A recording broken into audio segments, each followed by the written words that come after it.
We know that you wanted to be at the Fight, Laugh, Feast conference, but you can't come all the days.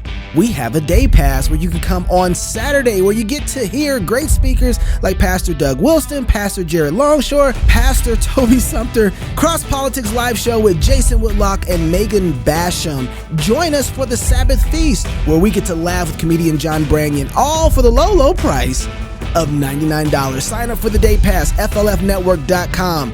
Looking forward to seeing you there at the conference.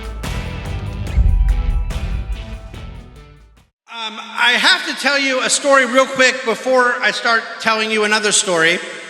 The truth is that I shouldn't be here today because I got on a plane yesterday with my wife in Los Angeles to come out here, and we were supposed to land about 8 o'clock or so in Nashville.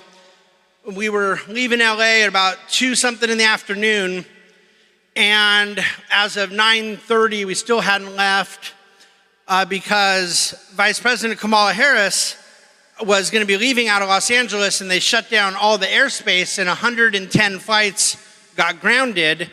And I was hesitant to share this story because I don't want to say anything negative about Vice President Harris to this crowd. But I was really upset at her.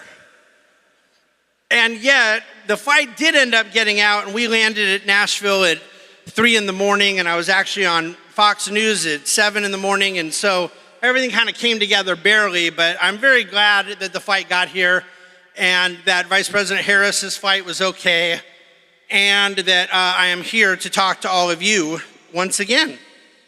Thank you. It is a little unfair, the topic of the conference relative to my topic, because there was all this setup about sex as the topic, and there's all this controversy. It's kind of sensationalized, and I see some of the topics, and other people are really going to be talking about sex, and then he gets me my assignment, and it's kind of more boring economic stuff.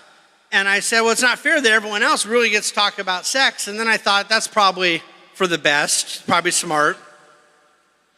But as he mentioned, last year I addressed the crowd at this event, the subject of punk rock Kuyperianism, and I know that at least a fair amount of you may not have been there last year. I think they have the talk up on YouTube. But the concept last year, and we made a big joke out of it, but it was really pretty serious, was that I had a background in music many lifetimes ago, and I have a lifetime, past, present, and future, dedicated to the concept of Kuyperianism, and that we wanted to blend what that sort of meant, a kind of ethos, if you will, combined with an ideology that could be defined as punk rock Kuyperianism.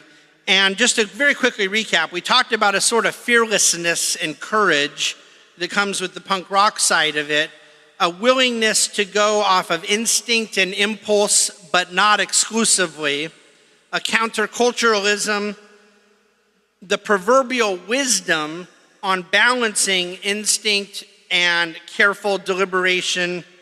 And I concluded with an exhortation that I believed one of the needs of the hour for punk rock Kuyperians, which I hope is all of you, is to be more subversive, more virtuous, I'm sorry about that one, and to value technique more than we do. Subversive, virtuous, and to value technique. Well, believe it or not, punk rock home economics is about sex, in a sense. It is punk rock, it is iconoclastic, it is economic, it is financial, and so I'm hopeful that I'm qualified to talk to you about 3 of those 4 things. For the 4th one, read Mark Driscoll. Too soon. I'd like to thank those of you who got it.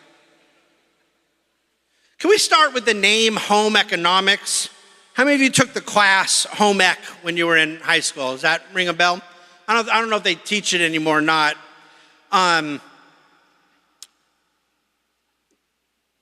I don't think we should skip over the fact that when we look at the subject I'm about to speak on, we called it home economics, not house economics.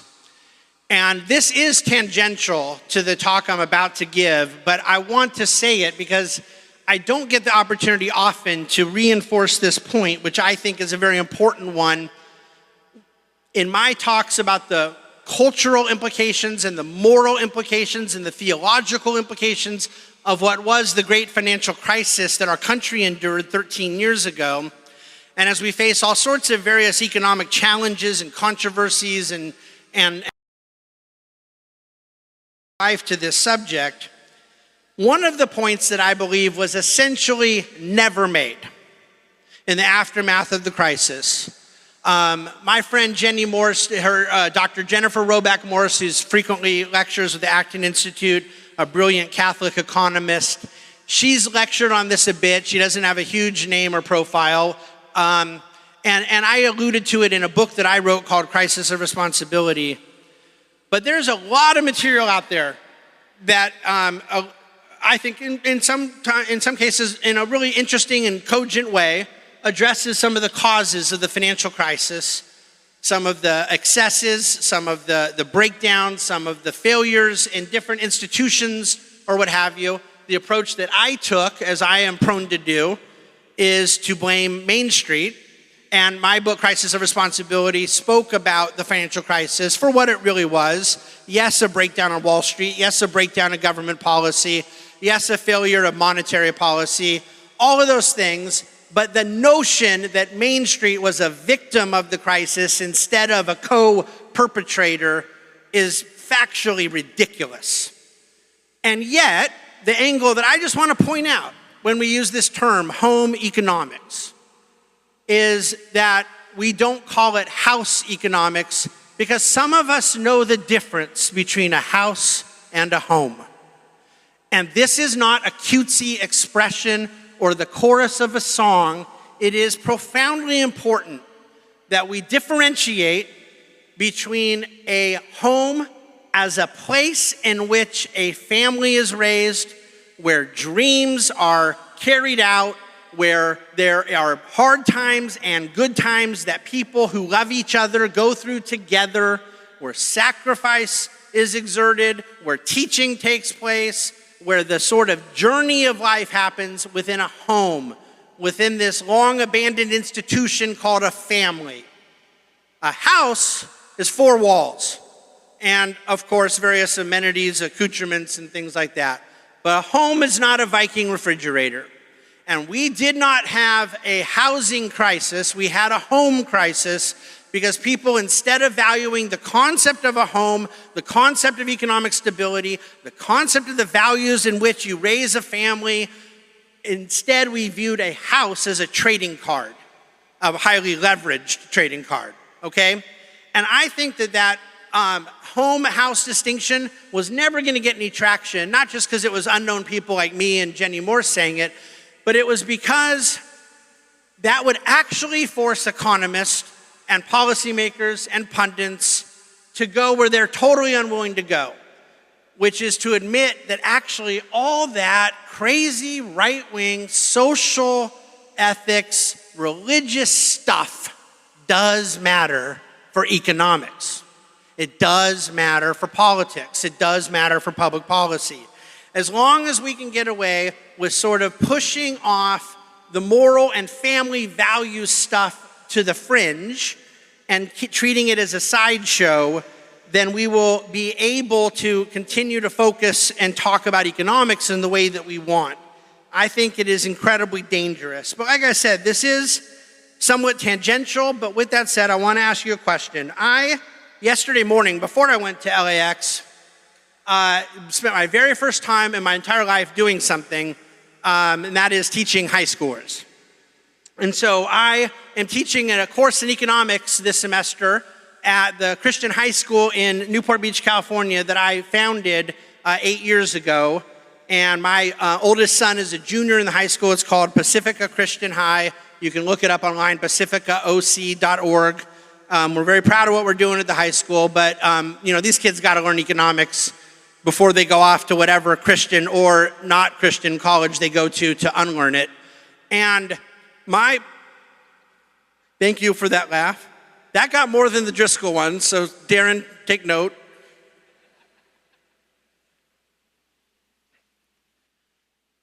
I shared yesterday in the opening of the class that the first semester is entirely about economics, economic theory, economic philosophy, how to think, and in the second semester we're going to do a full breakout of financial planning and more specific into finance. So theory first and application second. It's a crazy way to do things, I know. But I want to ask you guys the same question I asked them yesterday, and it is somewhat hypothetical, or rhetorical, but it shouldn't be because people in the world most certainly do not answer it in real life the way that I suspect you're now going to feel manipulated into answering it. But I want to ask you, if any one of you could have a wand and be the king for a day, you have that sort of presidential power, and the management of the economy belongs to you. Now, of course, I understand, I don't believe the management of economy can ever belong to a civil magistrate, and there's all kinds of reasons for that. But if you could, trying to accomplish the greatest outcome for only one thing, and that is economic well-being. If you could have your hands fully on the lever of minimum wage policy, not just minimum wage, but all wage policy, for good or for bad, whatever side of the issue you take, you could fully control either the freedom or greater regulation, whatever your preference is, on how laborers are paid in the country, 100% control on tax policy, and 100% control on stimulus and spending, either if you're a believer in it or you want to moderate it or you don't want to do any of it or whatever. These are major categories: how laborers are paid, tax policy, and government spending. You have full control over those things to create an outcome of economic well-being in the country. Would you rather have your hands on those levers or marriage, friendship, and sexual fidelity? The first basket of things, huge economic policy categories, or the second category of things, values, institutions, morality, family, and the specifics I'm offering are marriage, friendship, sexual fidelity. Raise your hand if you think you could create more economic well-being from the first basket than the second. Every one of you is brilliant. Marriages that stay together are good for the economy. True or false? Ask Jeff Bezos.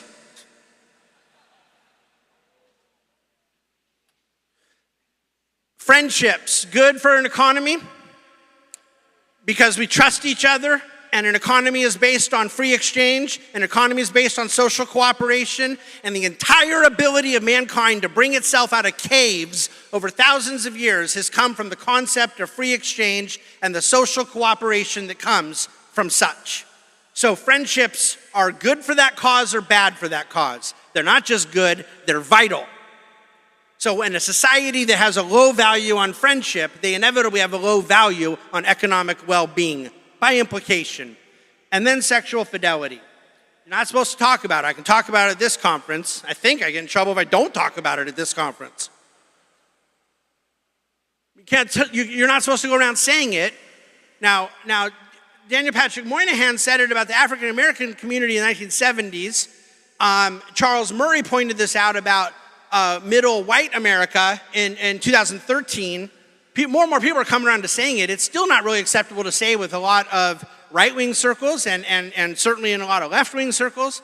But I think the last place left where we can still kind of just come out and say it, I'm not right now, for my purposes, and the reason they put me on this stage, talking about the morality of sexual fidelity. I'm just merely pointing out the economic implications. There isn't poverty in America where there are not kids born out of wedlock. Do you guys understand that? Sociologically, not micro, not isolated cases, not specific situations, but that as a systemic principle, we basically know this. The 1960s, the sexual revolution created poverty in the sense that where we have poverty now is where we have a total and complete disregard for sexual fidelity. It is not my position here, although I have opinions, and we already know that our opinions are basically the same on this stuff. But it is not my point here to get into what those various sexual do's and don'ts aren't. It's to point out that economically, those who are arguing for more of the sexual revolution are arguing for the things that have created an incredible, gaping hole of capital in our economy. So yes, sex and economics are incredibly connected. And yes, the way in which an economy would be managed and controlled, if it could be, would be far greater. This is, of course, nobody who didn't raise their hand, myself included, would say we don't have strong opinions on wages, on workers, on tax policy, on trade policy, on government spending. All of that stuff's vital. But if I wanted to move the needle, if I wanted low-hanging fruit, and I only got my 3 wishes, so to speak, marriage, friendship, sexual fidelity, could not come up with 3 lower-hanging fruits if I tried. The irony is that this is the stuff that we care about, and it matters more to economics than the stuff economists care about. And that should scare us a great deal. But in the crux of my message today, I'm going to give you an algebraic truism. I'm going to give you an algebraic formula that is not controversial. It's a tautology. And yet, when we extract from it the fullness of its implication, you will see why punk rock home economics is such an invigorating and important topic. Economic growth equals population times productivity. You got that? The total economic growth of a nation is equal to the population growth of the nation and the productivity. So, a nation of 5 people all producing a unit of 1, or a nation of 10 people all producing a unit of half, both have the same size of the economy. Now stop me if you need me to go slower here. Are we okay? My high school kids got this part. Producing 1 and you double the population, one of the variables has now moved your total sum product up, correct? Move both higher, you continue to go. So United States economic growth, post-World War II, greatest economic expansion in world history per capita. Massive population growth and massive productivity. We're all on the same page here.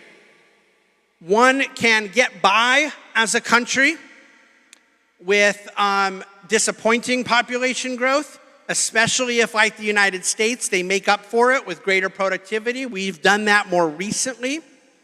One can very much struggle as a country when they struggle in both categories. Japan, for the last 30 years, an upside-down demographics tree, an aging population with no children, no young adults. So they suffered with population at a time the deflationary spiral was bringing down productivity. Economic growth suffering with both variables. So the golden era, because you know what blank, when A times B equals C, if you want C to be higher, you want both A and B to be higher. We're good? The population side of the equation, home. The productivity side of the equation, economics, home economics. This is the thing that drives me bonkers as a lifetime Christian who has more or less been a lifetime Christian of particular distinctives and commitments throughout that period. We who are pro-children and pro-family should be dominating the productivity side, and we are not.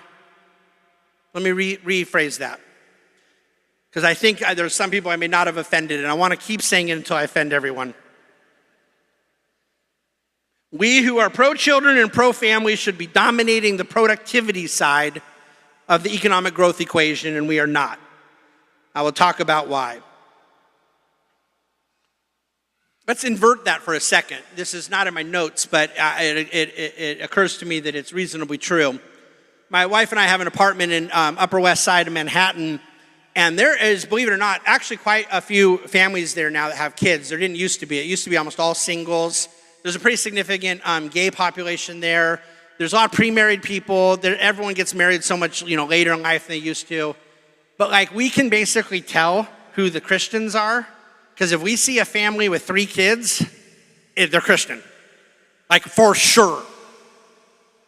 You really don't see that many families that are not of our faith distinctives with 2 kids. You might see that. It's not very common, but there's a ton with one kid, right?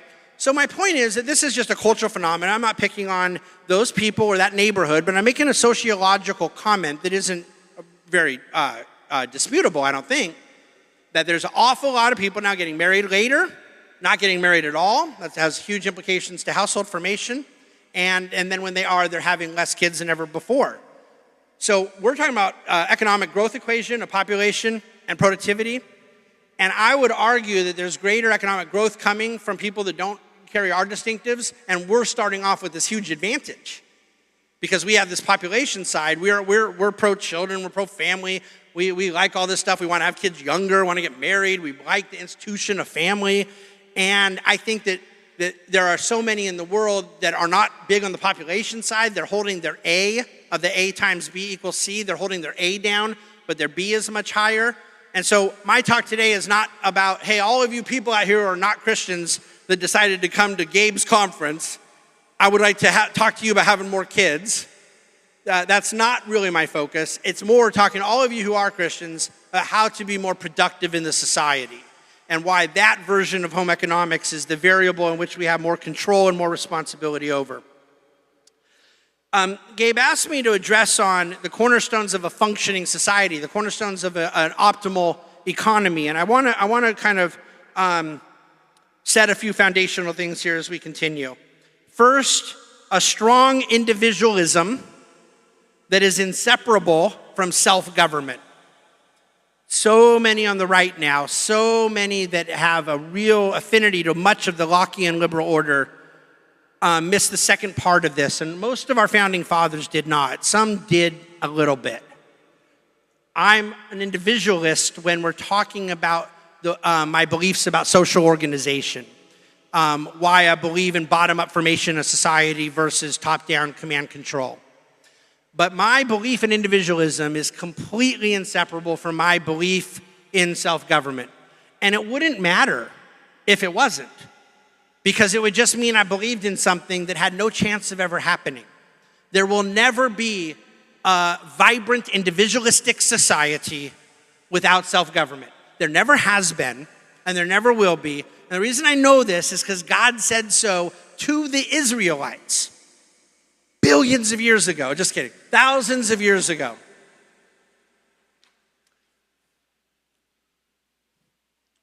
So age of earth jokes trumps Driscoll. Okay, I'm making a mental note for next year.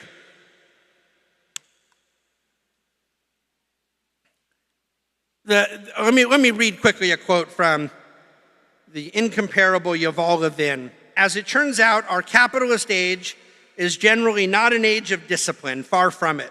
Our society in most respects is a study in unbounded appetite. Our chief public health problem is obesity. Our foremost social pathologies result from an absence of sexual restraint and personal responsibility. Our popular culture, much of the time, is a diabolical mix of Babylonian decadence and Philistine vulgarity.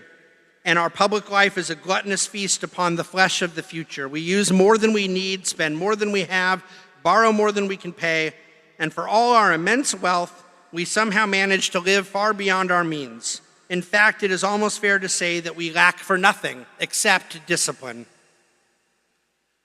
Strong individualism, inseparable from self-government, a cornerstone of a functioning society and economy. Number 2, this one may bother some people in the room. I don't know. I hope it does. But it's incredibly important that our voice on this matter be heard. Strong institutions that come from a virtuous population and in turn reinforce a virtuous population. Let me say this again.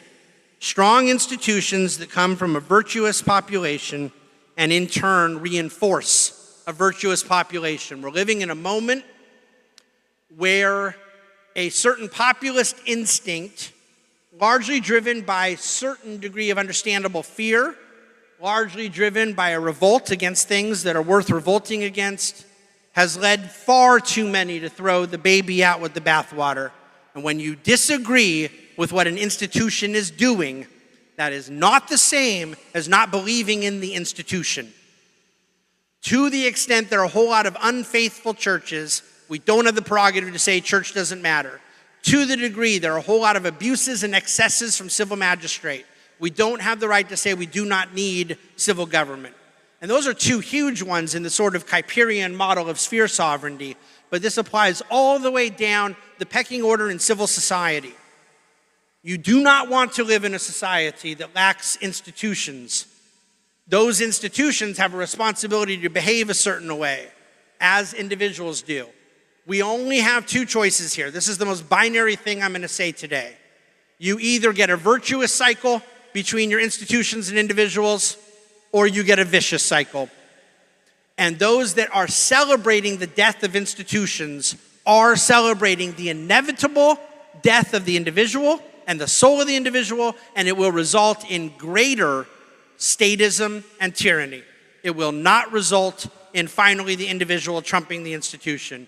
We need strong, multi-generational, covenantal institutions to have a functioning economy and society. From Yuval Levin again, moreover, an economics of growth and an ethic of restraint made for an awkward match, and the disciplining signals of the market alone are not enough to bridge the gap. We would be mistaken to assume that capitalism could produce sufficient moral authority to provide that balance on its own. Such authority would have to come from more traditional moral and cultural institutions beyond the market. And our case for capitalism must therefore also be a case for those institutions, for the family, for religion, and for tradition. Democratic capitalism at its best combines the strengths of these institutions with the power of the market. Number 3, the social cooperation that comes from a system of free exchange. And this is what I alluded to earlier, that when we talk about strong individuals and we talk about strong institutions, when we talk about economics and we say we're Christians and we're on the right and we're pro-freedom and we're pro-this, pro-that, and what your definition of free market economics is just simply leave me alone and let me do my thing and I'll eat what I kill, I want lower taxes, lower regulation. You haven't necessarily said anything I disagree with, but you have certainly not defined a holistic, worldview-centered view of economics. You've just tapped on a couple of the symptoms of what it might look like. The fact of the matter is that free enterprise only flourished as a system, and by the way, it's only been a very, very, very small part of human history that this is true. This free exchange, free enterprise exists because we learned post-Enlightenment into the modern age that lo and behold, when people trade with one another, they stop killing each other, for the most part. They generally create institutions that led to more democratic norms and so forth. There was an awful lot of precedent of this out of the Greeks. And over time, what we now refer to, if we actually want to go back to the 18th century to say this is kind of where classical economics came from, out of Adam Smith into the early 19th century with Ricardo and Say, I think that's a mostly accurate historical timeline. But the fact of the matter is, it was never merely rooted in the concept of leave me alone. It was rooted in the concept of being left alone because you build prosperity out of free exchange and the human interactions that are unleashed out of that. The productive energies, the creative capacity that was not created in 1776. It was not created with John Locke. It was created in Genesis 1. And we believe that the flourishing of the human soul is most optimized out of a free enterprise system.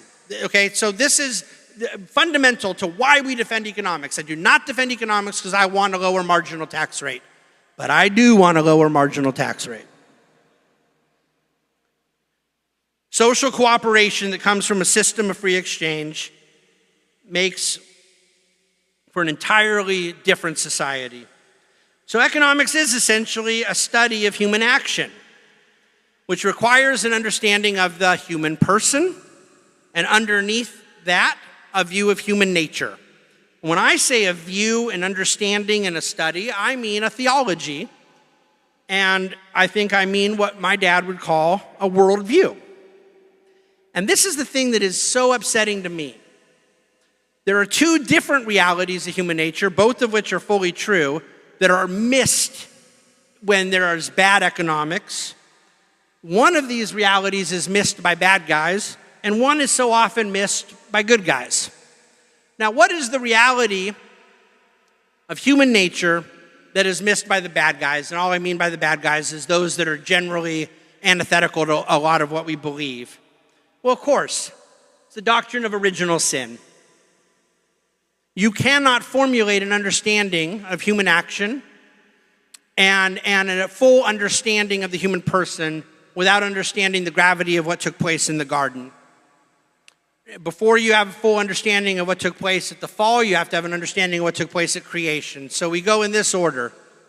Stop me if I'm going too fast, because God did this in like billions of years. So creation, fall, redemption.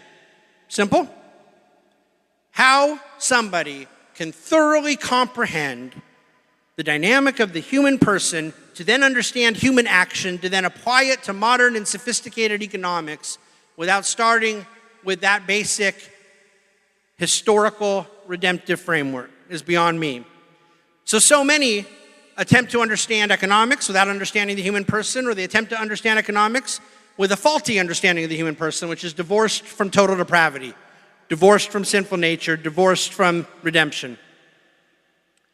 But I believe a lot of people who get that part right get something else wrong. Or maybe they don't get it wrong, but they just miss it, or they ignore it, or they don't care about it. And that is the absolutely extraordinary capacity of mankind. Creativity, productivity, and resilience.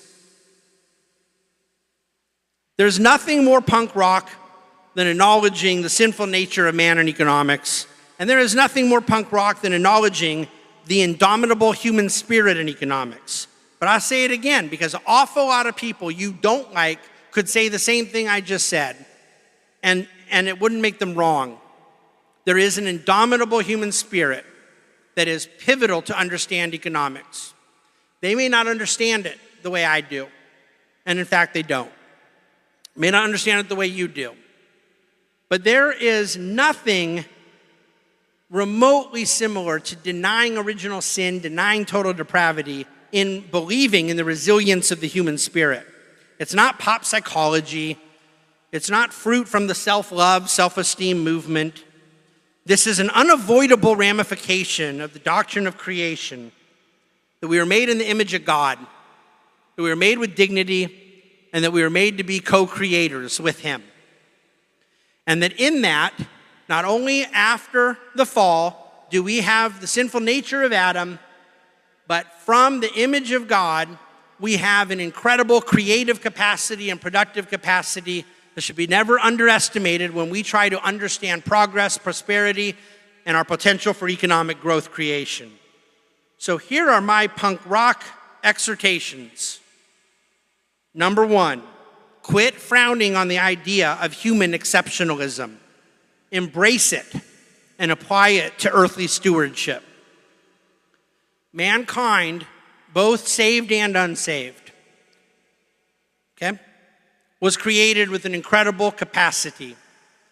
I would like to believe that those who have an appreciation for that creative capacity and that productive capability and that task and burden given to man in the garden have an even greater runway in front of them. I would like to believe we can be more economically productive than those in Silicon Valley or Upper West Side or Wall Street or the Beltway or any city, farm, or suburb in this country. I believe we have more productive capacity than those who don't. But the study of economics is not a study of Christian people's ability to get things done. It's a study of all people's ability to get things done, and this is incredibly important. Number 2, punk rock exhortation. What do I mean by punk rock? You guys can look at me and see how punk rock I really am, but I mean that spirit I talked about last year that I recapped earlier, okay? Do not apologize for self-interest or monetary aspiration. Rather, just seek to understand it better. If you guys could see the things I see from the Christian church in their complete and total lack of comfort with the notion of vertical mobility, with the notion of human ambition, of achievement, of production, of monetary reward, like they never read a single book of Proverbs, like they don't understand the entire concepts from creation to fall to redemption. There's a whole exegetical issue here, but I believe philosophically at large, we're being held back by a theology that is afraid of self-interest and monetary aspiration. Now, of course, immediately one could and should and likely will point out the warning verses. We love the warning verses. Understand the verses. Reconcile them like you would anything else that is hermeneutically challenging. And when you do that, you gain an appreciation for the notion of mobility, which is at the core of driving greater productive achievement. I'll say more on that when we conclude. Number 3, strong self-government and impenetrable families. Punk rock exhortations to this audience. Virtue, discipline, taming of the appetites, sacrifice, fruits of the Spirit, all the stuff that gets in the way of what we really want to talk about, which is how mad we are at the government. Strong families. These are not merely the moral, and spiritual, and ecclesial expectations. These are the economic foundations, economic building blocks to our goals. Number 4, a dominion mindset in the marketplace, because there is no home economics without the marketplace. So I believe that this formula for embracing human exceptionalism, embracing self-interest with a proper theological understanding, pursuing strong self-government in your own life and impenetrable families in your homes, and then a mindset of dominion in the marketplace. I think this is the formula for punk rock home economics. I think it is the formula for cultural transformation. But I want to kind of go off script for just a quick second. Well, it's not off script because it's in my script. Shouldn't have said that.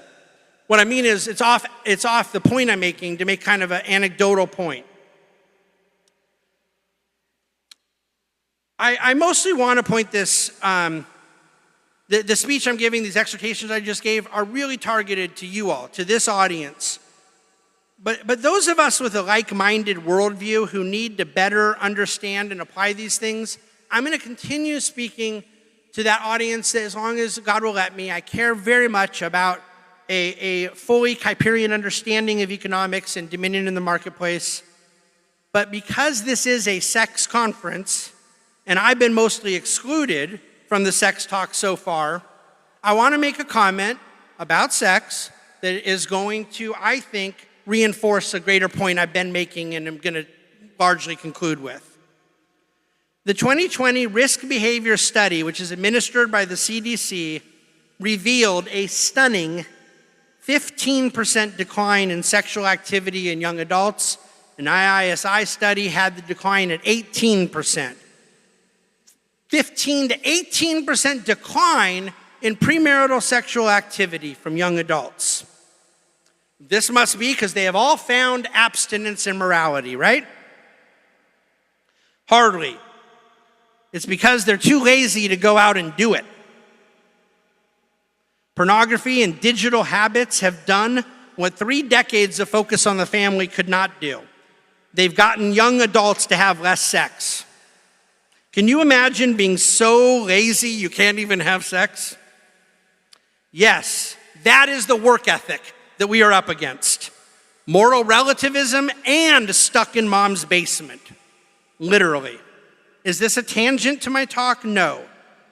Because we have more than just a sexual ethic differentiation to offer. We have a work ethic differentiation to offer. Self, then family and home, then a dominant marketplace. What is an economy? My friend Dylan Palman defines it as, I love this definition. You're welcome to email me if you're not going to write all these words down. And you're also, I wasn't going to do this. What a great segue. You're also welcome to buy my book when it comes out in a month or so here, where this definition is provided in the introduction. The book is at nofreeluncheconomics.com if you want to read about it. The cultivation of creation, it's good. Through human labor, it's really good. For the provision of human needs, that's very good. That should deal with a lot of your self-interest concerns. Through the relationships of exchange. The cultivation of creation through human labor for the provision of human needs through relationships of exchange. There's an awful lot in the Bible about why you don't have to be ashamed of self-interest and monetary aspiration. But just economically, to boil this down, one of the reasons you don't need to be is because you cannot grow economically if you don't meet the needs of others. Because you can't get paid unless someone else is willing to pay you for serving them. And you may be serving them with a good or a service through labor or through something more complicated and multifaceted. That's all economics is.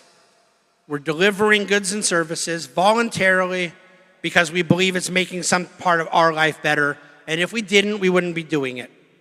So we're serving the needs of others and doing so in an environment of friendship, community, of course, the virtuous and moral backdrop that we believe in. There's nothing more punk rock than actually believing in what you believe. We have a church primarily disinterested in economic first principles, or worse, paying lip service to some of them, but then making exception after exception to the principles they say they believe in pursuit of weak sauce social justice. But my friends, it is not enough to make fun of wokeism. It is not enough to have the philosophical and intellectual capacity to debunk secular humanist arguments. Home economics means marketplace dominion, and that flows out of what we already say we believe.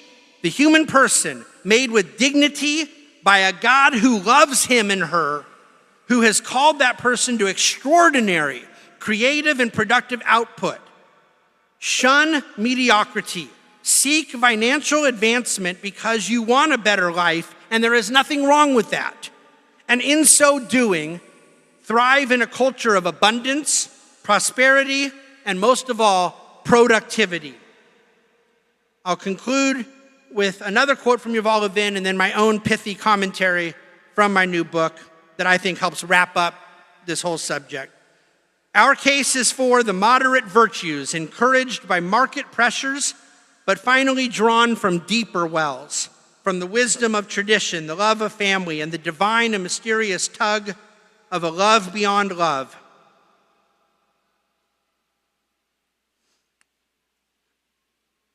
All of which must in turn be supported, encouraged, and strengthened. This is perhaps the most daunting challenge confronting the friends of capitalism today. Our purpose is to protect and strengthen our way of life, to stand up for a social and economic system that has lifted billions out of poverty and vastly improved our world in countless ways, and to avert a careless slide towards social democratic melancholy and decline. Ours is an argument for individual freedom amid moral order, and for prosperity sustained by sympathy and discipline. It is an odd, modern hybrid, but it is the conservative case for the liberal society. As such, it is also an integral piece of the case for America. Yuval Levin. My comments I'll leave you with, and that I left in this page of the book. The deeper wells of which he speaks are not luxuries. They are necessities for a liberal society. The secular Enlightenment failed to understand that the beginning of knowledge is the fear of the Lord. Likewise, secular market economists fail to appreciate that the great objectives of a market economy are not sustainable without being married to what is the beginning of freedom. That is, the transcendent truths that give us the basis for love. Thank you very much.